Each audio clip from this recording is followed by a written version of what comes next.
नमस्कार दोस्तों, मैं हूं पंडित द्रोणाचार्य शास्त्री और आप देख रहे मेरा YouTube चैनल धर्म संदेश। तो आइए जरा शुरू करते। कल हमने जो आम बात, संधिवात, वात रक्त और क्रोष्ठ शीर्ष के बारे में जो जानकारी प्राप्त किए थे उससे आगे आज हम बढ़ेंगे, समझने का प्रयास करते हैं। कल हमने सिम्टम्स को पढ़ा था, आम बात और संधिवात के बीच की जो भेद क्या क्या है और रोगी को कैसे देखते ही, स्पर्श करते ही कैसे समझा जा सकता है।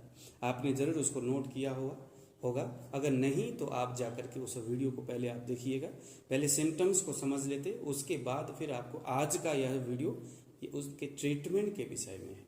अलग अलग कारण है, अलग अलग कंडीशन में मेडिसिन को किस तरह से हमें चेंज करना है उसके बारे में आज हम जानेंगे। आज का वीडियो भी आपके लिए बहुत ज्ञानवर्धक रहेगा। अगर आप एक चीज़ और है, हमारा यह जो चैनल है इसका उद्देश्य सिर्फ आयुर्वेदिक जो स्टूडेंट है उनको नॉलेज देना नहीं, बल्कि हमारा उद्देश्य ये भी है कि समाज में ऐसे लोग जो आयुर्वेद के ऊपर भरोसा करते हैं उनको आयुर्वेद सिखाना, एक सिंपल और सरल भाषा में उन तक अपनी बात को पहुंचाना, ताकि उस आदमी के भी दिमाग में आयुर्वेद का नॉलेज, संहिताओं की इतनी क्लिष्ट भाषाओं को समझना बड़ा कठिन है।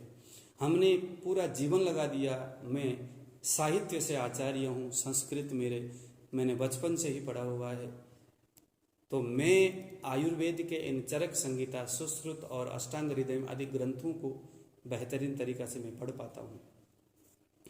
तो इसकी जो गहराई है उसमें मैं जाऊंगा और जाकर के कुछ मोतियों को निकाल के, और प्रैक्टिशनर जो डॉक्टर है उन्होंने अपने जीवन पर्यंत किए हुए प्रैक्टिस से उनको क्या चीज़ समझ में आया, क्योंकि ग्रंथों में तो बहुत सारी बातें हैं, उसका सारांश क्या हो सकता है, बस उस सारांश को आप तक पहुंचाना ये मेरा कर्तव्य है। आज तक आपको शायद किसी ने नहीं बताया होगा कि आहार जन्य हेतु से आम बात होता है और विहार जन्य हेतु से संधिवात होता है। यानी कुछ भी खाए हुए चीज़ों की वजह से ही रोमेटॉइड अर्थराइटिस होता है, और विहार जन्य खाने के अलावा जो दूसरे विविध प्रकार के जो क्रियाकलाप होते हैं, जो एक्टिविटीज होते हैं, जो गति होते हैं, जो क्रियाकलाप होते हैं, उसके विशेष कारण बस ऑस्टियोआर्थराइटिस होता है। तो रोगी को जब आप इस दोनों भेद को जब आप पूछोगे तो रोगी बहुत खुश होगा कि हाँ, आपने एक सही कड़ी के ऊपर आपने हाथ डाला। जब आप रोगी के स्किन में जब हाथ से जब दबाते हो तो आम बात के रोगी, अगर ज़्यादा आम का संचय उसके शरीर में होगा तो रोगी बहुत ज़्यादा चीखने लगेगा। बहुत ज़्यादा प्रेस करने पर तो चीखता है, लेकिन प्रेस हल्का सा करे तो दर्द नहीं होती। इसका मतलब ये है कि आम तो है लेकिन बहुत कम है। तो यहाँ से देखिए कितना अच्छा। तो ये सारी बातें मैंने इससे पहले वाले वीडियो में समझाया हुआ है। आप वहाँ पर जाइए और जाकर के उन वीडियो को आप ध्यान से सुनिए उस बात को। उसके बाद आज के वीडियो को सुनने के लिए आइए, ट्रीटमेंट को सीखने के लिए। तो सबसे पहले आज हम ऑस्टियोआर्थराइटिस यानी संधिवात का उपचार क्या हो सकता है, आयुर्वेदिक जो रसायन है, जो मेडिसिन है, उसको हम यहाँ कैसे प्रयोग करें। बड़े बड़े जो चतुर आयुर्वेदिक डॉक्टर है, जो वैद्य है, वो ऐसे रोगी के इन सिम्टम्स को देख करके, सुन करके, इन हेतुओं को, इन बातों को ध्यान में रख कर के कैसे इन मेडिसिन को वो लोग मैनेजमेंट करते हैं, अलग अलग लक्षणों को देख करके। बस यही चीज़ मैं आज आपको समझाने वाला हूँ। सबसे पहले हम बात करेंगे संधिवात। संधिवात में आपने 4 प्रमुख जड़ी बूटियों, इन दवाइयों को आपने अपने पास रखना है, बस दिमाग में याद करना है आपने। सबसे पहला है केसर गुग्गल, फिर है त्रिफला गुग्गल, फिर पुनर्नवादी गुग्गल, फिर योगराज गुग्गल। इन 4 गूगल फॉर्म के जो मेडिसिन है उसको आपने अपने पास रखना है। अब उसके बाद संधिवात की कोई भी रोगी आता है तो उसके एक स्पेसिफिक कंडीशन को देख करके उनमें से किसी एक का जरूर आपने प्रयोग करना है वहां पर। ऐसा करके आप देखेंगे आपको बहुत आनंद आएगा, रोगी आपको खूब शाबाशी देगा और आपका अच्छा नाम होगा। तो चलिए जरा, यहां मैं आपको एक कंडीशन देता हूं। चलिए, आपके पास एक पेशेंट आया, उस पेशेंट को सिर्फ ऑस्टियोआर्थराइटिस है, सिर्फ संधिवात है, मगर उसके अलावा दूसरा कोई भी समस्या बिल्कुल भी नहीं है। और संधिवात की भी प्रारंभिक या कुछ साल पहले से ही शुरू हुआ है, बहुत ज़्यादा इसका प्रभाव शरीर में नहीं है। तो ऐसे में आपने जो मैं अभी आपको कंपोजिशन बताने जा रहा हूँ, ये कंपोजिशन रोगी की उम्र, उसके शरीर हाइट, उसके वजन, देश काल परिस्थिति आदि देख करके नीचे ऊपर कर सकते हैं। अनुपान को थोड़ा आप चेंज कर सकते हैं, लेकिन अगर रोगी हिंदुस्तान का है तो आपने यही कंपोजिशन देना है, जैसे मैं अभी आपको बताने वाला हूँ। आपने क्या करना, ऊपर मैंने बताया था ना, केसर गुग्गल, त्रिफला गुग्गल, पुनर्नवादी, योगराज गुग्गल में से आपने केसर गुग्गल को उठा करके खरल में डाला 10 ग्राम। लेकिन ध्यान देना, एक अच्छा फार्मेसी का जो प्रामाणिक शास्त्रीय विधि से जो दवाई बनाना जानता हो या बनाता हो, जिसका जो मेडिसिन है बहुत ज़्यादा और अच्छा प्रभावकारी हो, ऐसे फार्मेसी के 10 ग्राम केसर गुग्गल आपने अपने खरल में डालना है। उसके बाद आपने महावात विध्वंस रस 20 टैबलेट उसी खरल में डालना है। फिर आपने डालना है गिलोयसत 10 ग्राम। फिर आपने डालना है चोप चिन्यादि चूर्ण, ये आपने डालना है 50 ग्राम। इसको 42 पुड़िया बनाना है। सुबह शाम खाली पेट दूध के साथ आपने इसको देना है। आपको समझ में आया होगा। दूध के साथ सुबह शाम इसको देना है, बरोबर 42 पुड़िया बना करके रोगी को देना है। और साथ में आपने किसी अच्छे फार्मेसी का महारासनादि क्वाथ, पुनर्नवासक और अवयारिस्ट ये देना है। क्योंकि यह ऑस्टियोआर्थराइटिस है तो यहाँ स्नेहन की बड़ी जरूरी होती है। तो आप किसी भी स्नेहयुक्त तेल से, आप तिल के तेल का भी प्रयोग कर सकते हैं, किसी भी तेल से, आप एरंड तेल के भी यहाँ प्रयोग कर सकते हैं, नारायण तेल, महानारायण तेल और भी जो बाकी बाजार में मिलता ही है, किसी भी तेल से आपने यहाँ पर स्नेहन करना है और नाड़ी स्वेद से आपने परिसेक करना है। दोस्तों, यहाँ केसर गुग्गल और चोप चिन्यादि चूर्ण जो है वो क्या काम करता है उस व्यक्ति के, क्योंकि जो ऑस्टियोआर्थराइटिस है उसमें ब्लड ही बहुत ज़्यादा दूषित होता है, उसमें दूषित गुण बहुत ज़्यादा होता है। तो ऐसे में रक्तगत आम का पचन करके शुद्ध रक्त का निर्माण करेगा। यहाँ पर आप रसपाचक और रक्तपाचक दवाई भी दे सकते हैं। किसी दिन में रसपाचक, रक्तपाचक, मांसपाचक, जो धातुपाचक दवाइयों के बारे में भी आपको जरूर बताऊंगा एक किसी वीडियो में। तो केसर गुग्गल और चोप चीनी जो है वो रक्तगत आम, जो दूषित आम है उसका पचन करेगा और रक्त को शुद्ध करेगा और रक्त को आगे बहने में सहयोग करेगा। ऐसे में जो संधिवात है, जो संधि स्थान जहाँ पर वायु के वजह से या दूषित रक्त जो है वहाँ पर सर्कुलेशन नहीं हो पा रहा था, तो जब रक्त के अंदर जब विशुद्ध रक्त होगा तो ऑटोमेटिकली अपने आप ही वात शांत होना शुरू होगा और दूषित रक्त भी शुद्ध हो जाएगा। तो यहाँ इसीलिए केसर गुग्गल और चोप चिन्यादि का प्रयोग किया गया है। अब दूसरा कंडीशन है, तो दूसरा कंडीशन ये है कि आपके पास एक संधिवात, ऑस्टियोआर्थराइटिस का पेशेंट आता है। वो कहता है सर मेरे को घुटनों में दर्द होता है, चट-चट करके आवाज़ आता है, कहीं पर भी घूमने फिरने की स्थिति में मुझे बहुत ज़्यादा परेशानी होती है, लेकिन मुझे कॉन्स्टिपेशन भी रहता है, मुझे कब्ज भी होता है। ध्यान देना, कब्ज भी होता है, उसको कॉन्स्टिपेशन भी है। तो यहाँ पर आपने केसर गुग्गल को नहीं निकालना है, यहाँ आपने त्रिफला गुग्गल को अब सामने लाना है। अब आपने क्या किया, जहाँ पहले केसर गुग्गल को खरल में डाल रहे थे, अब यहाँ इस पेशेंट में आपने क्या करना, दूसरे नंबर का दवाई त्रिफला गुग्गल को उठाए। क्योंकि यहाँ क्या है, यहाँ है कॉन्स्टिपेशन, यहाँ वायु बड़ा है और कॉन्स्टिपेशन आम की अधिकता से होता है। तो यहाँ पर त्रिफला जो है उसका बहुत इम्पोर्टेंट इसमें रोल रहता है। तो आपको जैसे ही लगा कि यार इसको संधिवात है और साथ में कॉन्स्टिपेशन भी है, तो तुरंत आपने केसर गुग्गल के जगह में क्या किया, त्रिफला गुग्गल को डाला। यहाँ आपने चोप चीनी को भी अब नहीं डालना है, यहाँ चोप चीनी की जगह में आपने त्रिफला चूर्ण 50 ग्राम आपने यहाँ मिलाना है। बाकी सेम वही चीज है, बाकी वही चीज आपने, वही कौन कौन से चीज है। तो यहां पर क्या क्या हो गया, महावात विध्वंस रस 20 टैबलेट हो गया, और आपका गिलोय सत्ता आपका 10 ग्राम हो गया। और यहाँ चूंकि कॉन्स्टिपेशन का प्रॉब्लम है तो यहाँ पर हमने त्रिफला गुग्गल कितना डालना है, 10 ग्राम डालना है। और यहाँ चोप चिन्याजी की जगह में त्रिफला चूर्ण आपने यहाँ कितना डालना है, 50 ग्राम डालना है। सबको मिलाइए, अच्छी तरह से खरल करिएगा। 42 पुड़िया बनाइए सुबह और शाम।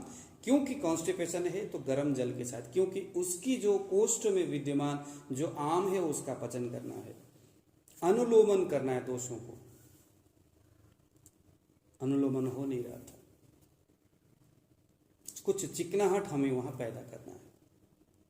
तो कोष्ण जल, उसके साथ साथ में इन दवाइयों की पुड़िया बना करके रुग्ण को आपने देना है। अब यहां पर अगर पेशेंट को जैसे ही कॉन्स्टिपेशन में काम होगा, हमारा ध्यान संधिवात से ज्यादा यहां पर कब्ज के ऊपर होनी चाहिए। रोगी को जैसे जैसे उसका कब्ज ठीक होगा, जैसे जैसे कॉन्स्टिपेशन होना बंद हो जाएगा, लैट्रिन साफ आएगा, वायु अनुलोमन होना शुरू हो जाएगा, शरीर की गति साफ होगी, वैसे वैसे रोगी को जो उसकी जो संधि सूल है वो ऑटोमेटिकली धीरे धीरे बंद होना शुरू हो जाएगा। उसके बाद जो पंचकर्म की जो प्रोसेस है वो एक अलग विधि है, वो तो आयुर्वेदिक प्रोसेस से ही होना है। लेकिन आज का हमारा वीडियो इमरजेंसी में कैसे हम पेशेंट को खुश कर सकते, क्योंकि आयुर्वेदिक वैद्यों के सामने एक बड़ा चुनौती है कि उसको अपने भरोसे में लेना। तो यहाँ इस प्रोसेस से कॉन्स्टिपेशन वाला संधिवात रोगी को हम यहाँ तुरंत 6-7 दिन के अंदर ही अपने भरोसे में ले सकते। उसके बाद आप उसको कहो भाई अब आप ठीक हो गए, थोड़ा सा 20-25% आपने दवाई का काम किया, काम हुआ, लेकिन शरीर में जो हेतु है ना वो जैसा का तैसा ही है, तो उसकी सफाई जरूरी है। तो यहाँ पंचकर्म करना चाहिए। तो यहाँ पर फिर ब्राह्मण योग्य कुछ पंचकर्म आपको देना है। यहाँ पर वृद्धिजन्य दवाइयाँ देना है जो शरीर धातुओं की वृद्धि करे, वायु का जो समन करे। तो इस तरह के जो है वो तो फिर है ही, आगे वो लंबा चौड़ा कहानी है। तो मेरा कहने का मतलब यहाँ कॉन्स्टिपेशन जैसे ठीक होगा वैसे ही पेशेंट आपके पास आएगा।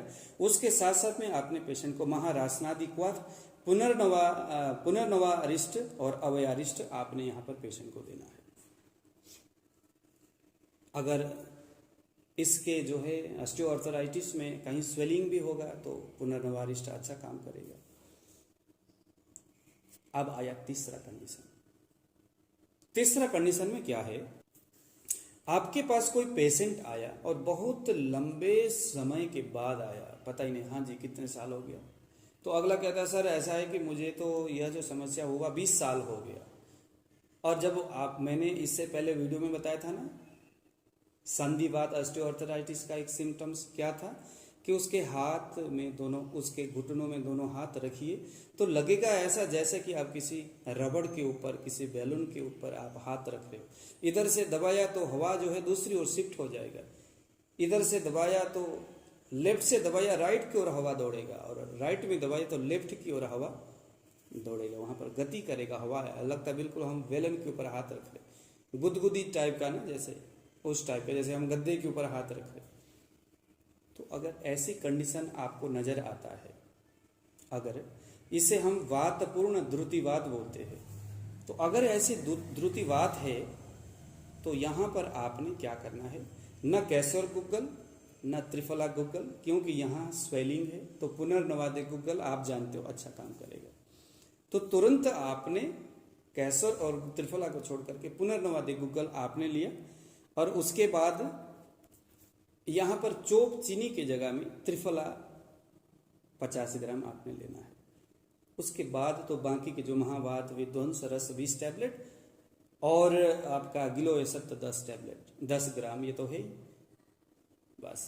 तो क्या क्या हो गया, पुनर्नवादे गुग्गल 10 ग्राम, महावात विध्वंस रस 20 टैबलेट, गिलोय सत्त 10 ग्राम, चोप चिन्यादि अपना त्रिफला चूर्ण 50 ग्राम।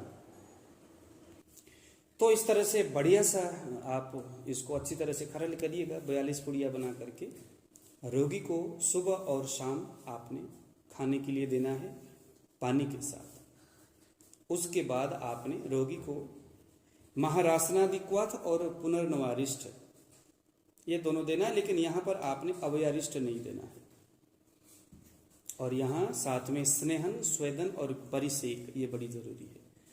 बस इसको आप करिए, फिर देखिए रोगी की कंडीशन कितनी अच्छी। रोगी बहुत जल्दी उसको रिकवरी होगा, अच्छा लगेगा उसको। फिर रोगी को जब आपके मेडिसिन खाने के बाद उसको भरोसा होगा, विश्वास होगा, तो तुरंत आपने रोगी को फिर अपने विश्वास में लेकर के उसको पंचकर्म के बारे में बताना है।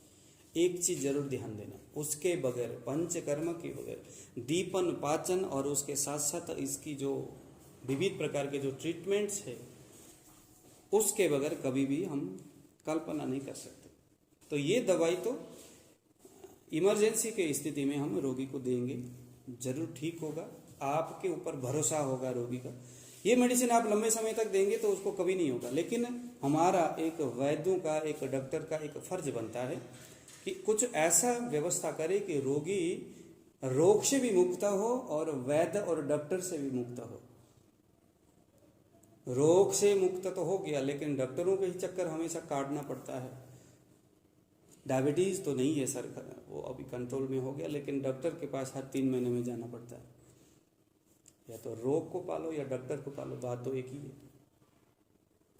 हर चिकित्सक का एक फर्ज है कि वो रोगी का जो रोग है उसको हमेशा के लिए निर्मूल करे। उसके लिए उसको बताए कि आहार क्या है, विहार क्या है, कहाँ गड़बड़ हो रही है, किन हेतु सेवन का यहाँ आप प्रयोग कर रहे हो, किसको छोड़ना पड़ेगा, सारी चीज़ आप बताओ। ऋतु सेवन कैसे किया जाए, सब चीज़ आपको बताना होगा।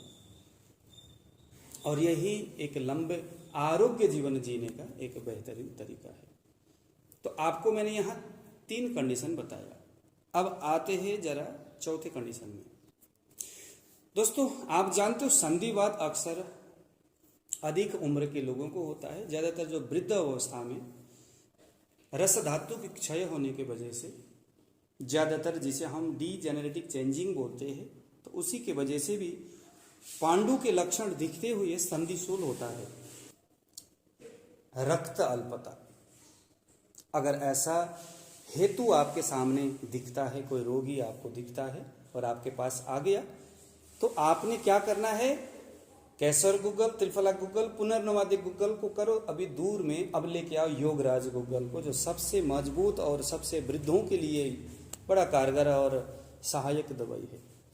तो यहाँ पर आपने उन बुजुर्ग रोगी को जिसमें आपने देखा कि कुछ डीजेनरेटिक चेंजिंग है और कुछ पांडु का लक्षण दिखता है, और ऐसे में संधिशूल से वो परेशान है और आपके पास वो संधिशूल के इलाज के लिए आया है, तो आपने उनमें से, उन 4 में से योगराज गूगल 10 ग्राम, महावात विध्वंस 20 गोली और गिलोय सत्त 10 ग्राम, शतावरी चूर्ण 50 ग्राम, क्योंकि यहाँ अब शतावरी चूर्ण थोड़ा शीत प्रकृति का, कटु है तो थोड़ा सा ये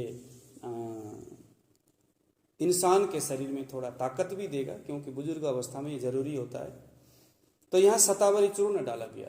तो फिर से बता रहा हूँ, योगराज गूगल 10 ग्राम, महावात विध्वंस रस 20 गोली, गिलोय सत्त 10 ग्राम, शतावरी चूर्ण 50 ग्राम।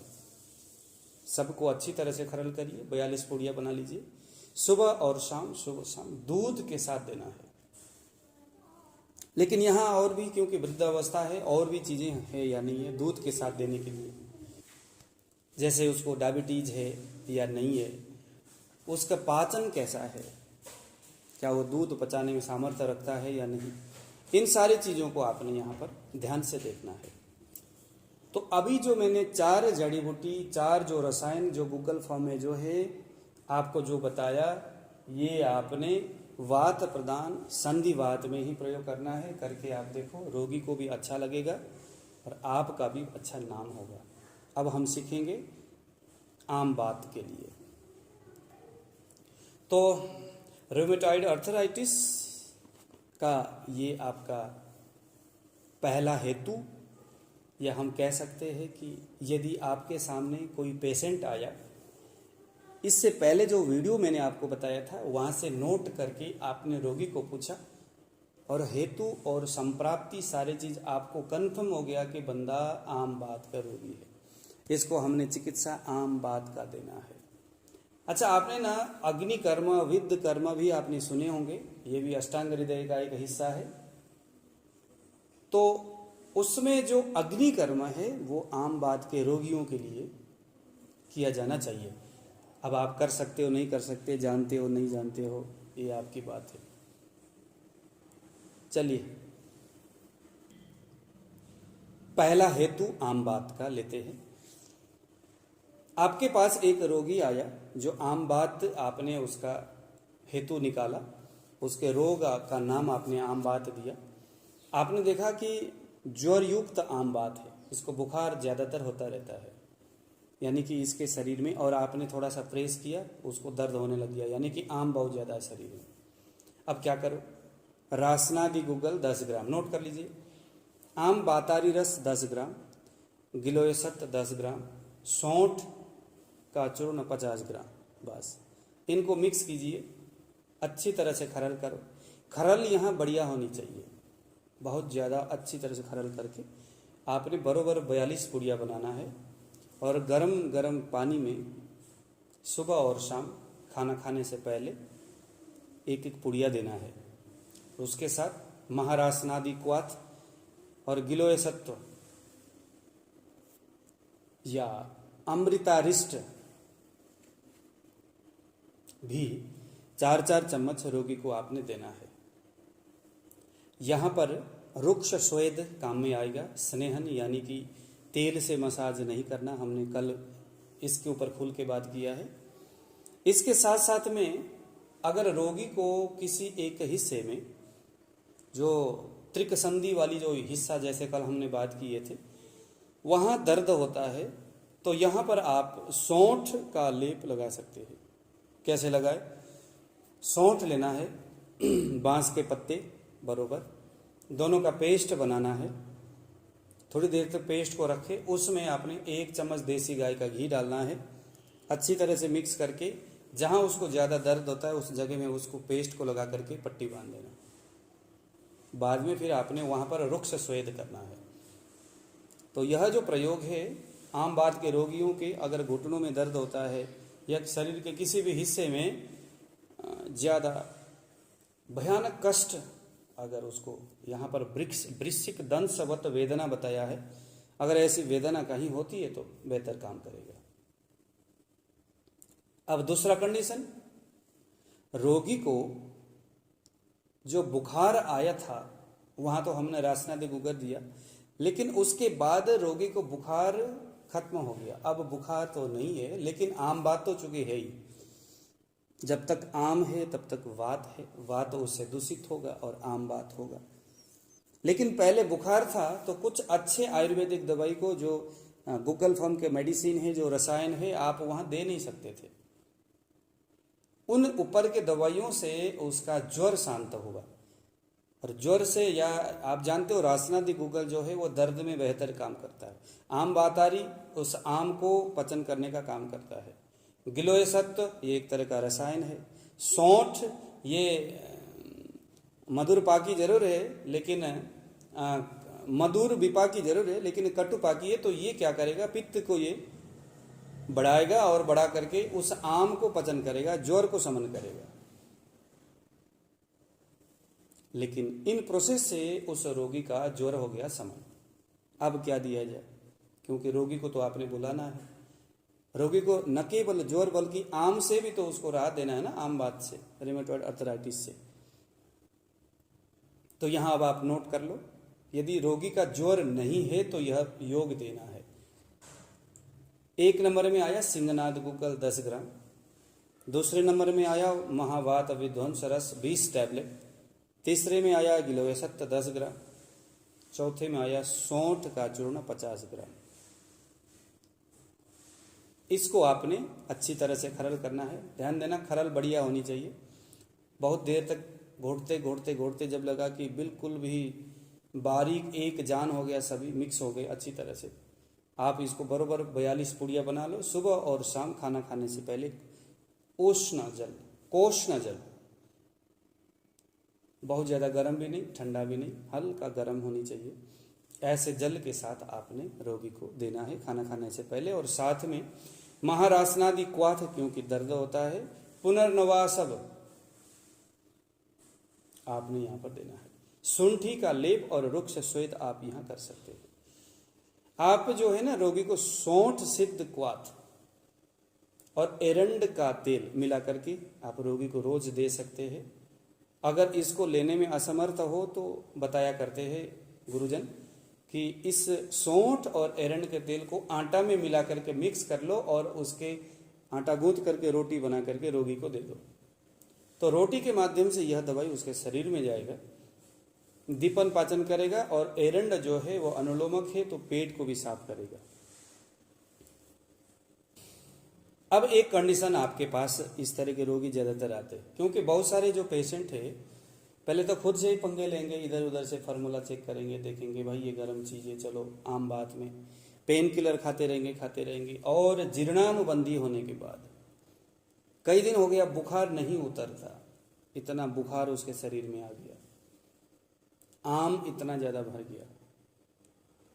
अब चिकित्सा देने से पहले, गूगल कल्प चलाने से पहले, यहाँ आप गूगल कल्प तो चला नहीं सकते बुखार के वक्त में, तो आपने लघु मालिनी वसंत 10 ग्राम, गोदंती भस्म 10 ग्राम और आपका गिलोय सत्य 10 ग्राम, सीतोपलादी चूर्ण 30 ग्राम, सभी को आपने अच्छी तरह से बरोबर मिलाना है, खरल करना है, बढ़िया सा 32 पुड़िया बनाना है, सुबह और शाम दूध के साथ देना है। उसके साथ साथ आपके लिए अमृतारिष्ट और जीर्ण ज्वरांतक काढ़ा, किसी दिन हम इसके ऊपर भी चर्चा करेंगे। अगर यह न मिले तो अमृतारिष्ट बाजार में मिलता है, तो सुबह और शाम इस तरह के आपने प्रयोग करना है। कम से कम भी 15-16 दिन या 20 दिन तक आपने यह दवाई देने के बाद यहाँ जो गोदंती भस्म, सीतोपलादी और लघु मालिनी वसंत है, इसके प्रभाव से शरीर की जो ज्वर है वो शमन हो जाएगा, जो आम है उसका पचन होगा। और उसके बाद ज्वर शमन होने के बाद फिर आपने ऊपर जो मैंने बताया था गूगल वाला, सिंहनाद गूगल वाला, वो प्रयोग फिर आपने उसको देना है, ठीक है।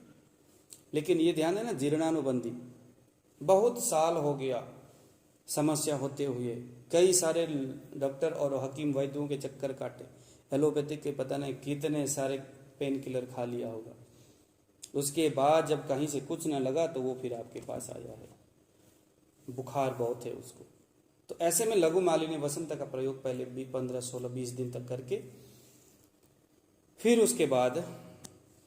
नमस्कार दोस्तों, मैं हूं पंडित द्रोणाचार्य शास्त्री और आप देख रहे मेरा YouTube चैनल धर्म संदेश। तो आइए जरा शुरू करते। कल हमने जो आम बात, संधि बात, वात रक्त और क्रोष्ठ शीर्ष के बारे में जो जानकारी प्राप्त किए थे, उससे आगे आज हम बढ़ेंगे, समझने का प्रयास करते हैं।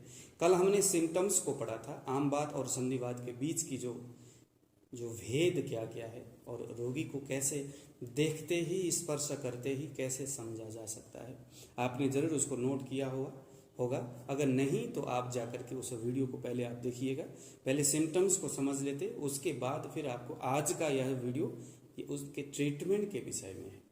अलग अलग कारण है, अलग अलग कंडीशन में मेडिसिन को किस तरह से हमें चेंज करना है, उसके बारे में आज हम जानेंगे। आज का वीडियो भी आपके लिए बहुत ज्ञानवर्धक रहेगा। अगर आप अच्छा, एक चीज़ और है, हमारे यह जो चैनल है इसका उद्देश्य सिर्फ आयुर्वेदिक जो स्टूडेंट है उनको नॉलेज देना नहीं, बल्कि हमारा उद्देश्य ये भी है कि समाज में ऐसे लोग जो आयुर्वेद के ऊपर भरोसा करते हैं उनको आयुर्वेद सिखाना, एक सिंपल और सरल भाषा में उन तक अपनी बात को पहुंचाना, ताकि उस आदमी के भी दिमाग में आयुर्वेद का नॉलेज, संहिताओं की इतनी क्लिष्ट भाषाओं को समझना बड़ा कठिन है।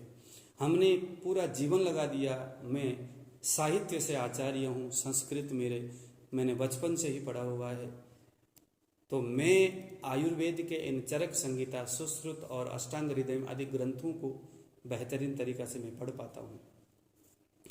तो इसकी जो गहराई है उसमें मैं जाऊंगा और जाकर के कुछ मोतियों को निकाल के, और प्रैक्टिशनर जो डॉक्टर है उन्होंने अपने जीवन पर्यंत किए हुए प्रैक्टिस से उनको क्या चीज़ समझ में आया, क्योंकि ग्रंथों में तो बहुत सारी बातें हैं, उसका सारांश क्या हो सकता है, बस उस सारांश को आप तक पहुंचाना ये मेरा कर्तव्य है।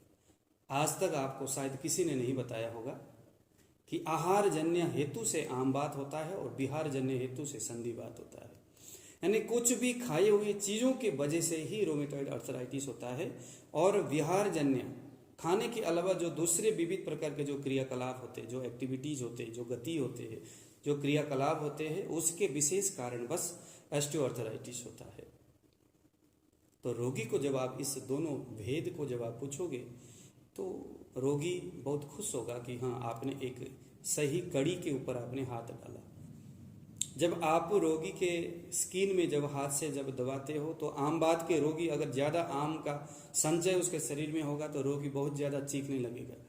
बहुत ज़्यादा प्रेस करने पर तो चीखता है, लेकिन प्रेस हल्का सा करे तो दर्द नहीं होती। इसका मतलब ये है कि आम तो है लेकिन बहुत कम है। तो यहाँ से देखिए कितना अच्छा। तो ये सारी बातें मैंने इससे पहले वाले वीडियो में समझाया हुआ है, आप वहाँ पर जाइए और जाकर के उन वीडियो को आप ध्यान से सुनिए उस बात को। उसके बाद आज के वीडियो को सुनने के लिए आइए, ट्रीटमेंट को सीखने के लिए। तो सबसे पहले आज हम ऑस्टियोआर्थराइटिस यानी संधिवात का उपचार क्या हो सकता है, आयुर्वेदिक जो रसायन है, जो मेडिसिन है, उसको हम यहाँ कैसे प्रयोग करें। बड़े बड़े जो चतुर आयुर्वेदिक डॉक्टर है, जो वैद्य है, वो ऐसे रोगी के इन सिम्टम्स को देख करके, सुन करके, इन हेतुओं को, इन बातों को ध्यान में रख कर के कैसे इन मेडिसिन को वो लोग मैनेजमेंट करते हैं, अलग अलग लक्षणों को देख करके। बस यही चीज़ मैं आज आपको समझाने आया हूँ। सबसे पहले हम बात करेंगे संधिवात। संधिवात में आपने 4 प्रमुख जड़ी बूटी, इन दवाइयों को आपने अपने पास रखना है, बस दिमाग में याद करना है आपने। सबसे पहला है केसर गुग्गल, फिर है त्रिफला गुग्गल, फिर पुनर्नवादी गुग्गल, फिर योगराज गुग्गल। इन 4 गुग्गल फॉर्म के जो मेडिसिन है उसको आपने अपने पास रखना है। अब उसके बाद संधिवात की कोई भी रोगी आता है तो उसके एक स्पेसिफिक कंडीशन को देख करके उनमें से किसी एक का जरूर आपने प्रयोग करना है वहां पर। ऐसा करके आप देखेंगे आपको बहुत आनंद आएगा, रोगी आपको खूब शाबाशी देगा और आपका अच्छा नाम होगा। तो चलिए जरा, यहां मैं आपको एक कंडीशन देता हूं। चलिए, आपके पास एक पेशेंट आया, उस पेशेंट को सिर्फ ऑस्टियोआर्थराइटिस है, सिर्फ संधिवात है, मगर उसके अलावा दूसरा कोई भी समस्या बिल्कुल भी नहीं है। और संधिवात की भी प्रारंभिक या कुछ साल पहले से ही शुरू हुआ है, बहुत ज़्यादा इसका प्रभाव शरीर में नहीं है। तो ऐसे में आपने जो मैं अभी आपको कंपोजिशन बताने जा रहा हूँ, ये कंपोजिशन रोगी की उम्र, उसके शरीर हाइट, उसके वजन, देश काल परिस्थिति आदि देख करके नीचे ऊपर कर सकते हैं। अनुपान को थोड़ा आप चेंज कर सकते हैं, लेकिन अगर रोगी हिंदुस्तान का है तो आपने यही कंपोजिशन देना है जैसे मैं अभी आपको बताने वाला हूँ। आपने क्या करना, ऊपर मैंने बताया था ना, केसर गुग्गल, त्रिफला गुग्गल, पुनर्नवादी, योगराज गुग्गल में से आपने केसर गुग्गल को उठा करके खरल में डाला 10 ग्राम। लेकिन ध्यान देना, एक अच्छा फार्मेसी का जो प्रामाणिक शास्त्रीय विधि से जो दवाई बनाना जानता हो या बनाता हो, जिसका जो मेडिसिन है बहुत ज़्यादा और अच्छा प्रभावकारी हो, ऐसे फार्मेसी के 10 ग्राम केसर गुग्गल आपने अपने खरल में डालना है। उसके बाद आपने महावात विध्वंस रस 20 टैबलेट उसी खरल में डालना है। फिर आपने डालना है गिलोयसत 10 ग्राम। फिर आपने डालना है चोप चिन्यादि चूर्ण, ये आपने डालना है 50 ग्राम। इसको 42 पुड़िया बनाना है। सुबह शाम खाली पेट दूध के साथ आपने इसको देना है। आपको समझ में आया होगा, दूध के साथ सुबह शाम इसको देना है। बरोबर 42 पुड़िया बना करके रोगी को देना है। और साथ में आपने किसी अच्छे फार्मेसी का महारासनादि क्वाथ, पुनर्नवासर और अवयारिस्ट ये देना है। क्योंकि यह ऑस्टियोआर्थराइटिस है तो यहाँ स्नेहन की बड़ी जरूरी होती है। तो आप किसी भी स्नेहयुक्त तेल से, आप तिल के तेल का भी प्रयोग कर सकते हैं, किसी भी तेल से, आप एरंड तेल के भी यहाँ प्रयोग कर सकते हैं, नारायण तेल, महानारायण तेल, और भी जो बाकी बाजार में मिलता ही है, किसी भी तेल से आपने यहाँ पर स्नेहन करना है और नाड़ी स्वेद से आपने परिसेक करना है। दोस्तों यहाँ केसर गुग्गल और चोप चिन्यादि चूर्ण जो है वो क्या काम करता है उस व्यक्ति के, क्योंकि जो ऑस्टियोआर्थराइटिस है उसमें ब्लड ही बहुत ज़्यादा दूषित होता है, उसमें दूषित गुण बहुत ज़्यादा होता है। तो ऐसे में रक्तगत आम का पचन करके शुद्ध रक्त का निर्माण करेगा। यहाँ पर आप रस पाचक और रक्त पाचक दवाई भी दे सकते हैं। किसी दिन में रस पाचक, रक्त पाचक, मांस पाचक, जो धातु पाचक दवाइयों के बारे में भी आपको जरूर बताऊंगा एक किसी वीडियो में।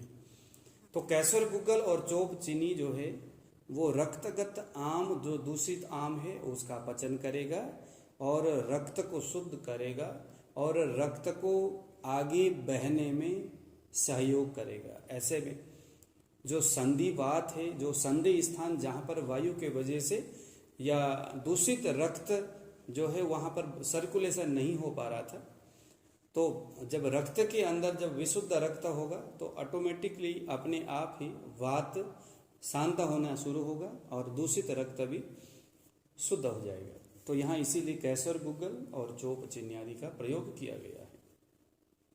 अब दूसरा कंडीशन है, तो दूसरा कंडीशन ये है कि आपके पास एक संधिवात, ऑस्टियोआर्थराइटिस का पेशेंट आता है, वो कहता है सर मेरे को घुटनों में दर्द होता है, चट-चट करके आवाज़ आता है, कहीं पर भी घूमने फिरने की स्थिति में मुझे बहुत ज़्यादा परेशानी होती है,